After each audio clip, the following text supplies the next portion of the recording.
So on number one, normally we would try to get rid of, actually we would add by getting a common denominator. But what we're going to do here is get rid of fractions because it's an equation.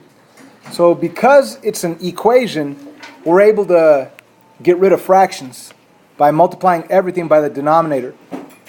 So what I want to do is multiply everything by x, every single fraction by x, and of course these fractions cancel out, and the next one you can't really cancel, so you have to multiply 3 times x and you get 3x up there, and this one also 3 times x and you get 3x up there. So let me rewrite this.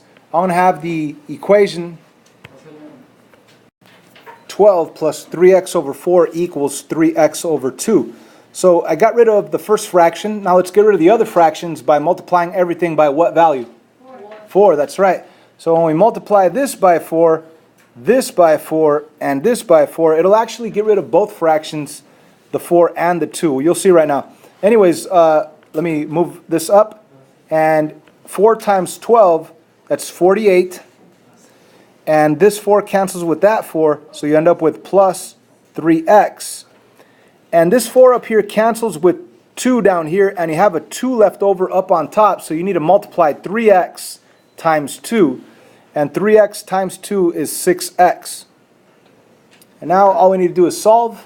Let's get the x's to one side. So I'm going to subtract 3x, cancels, subtract 3x, and we end up with 48 equals 3x. So for the final step, we divide by 3, divide by 3. That means that x equals 16. Now that's our answer for number one. And not only that, you're supposed to double check and make sure that your answer doesn't give you 0 in the denominator. So if I were to take the 16 and put it in right here into that x value, it's not going to give you 0 in the denominator. So that tells us that 16 could be an answer, so that is the answer, x equals 16. Now let's pretend that we had an equation over here on the side, and let's pretend that the fraction was 12 over x minus 16 equals whatever, any other number, doesn't matter.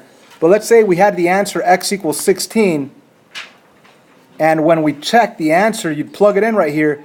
16, take away 16, that would be 0, that would make it undefined. That means that this would be an extraneous solution, not an answer. Does that make sense to everybody? So you need to check your answers, plug it in, and make sure that you don't get 0 in the denominator. So, again, the point is, when you get an answer, all you got to do is make sure that it doesn't equal 0 in the denominator. So if I plug in 16 right here, you're good, because 12/16 is perfectly fine. Now, if you wanted to, you could actually work it out. 12/16 plus 3/4, it will equal 3/2 if you wanted to. But the main point I want you to do is to take your answer and make sure that when you plug it in, you don't, I'm using the pointer. Well, yeah, I want to make sure and see whatever.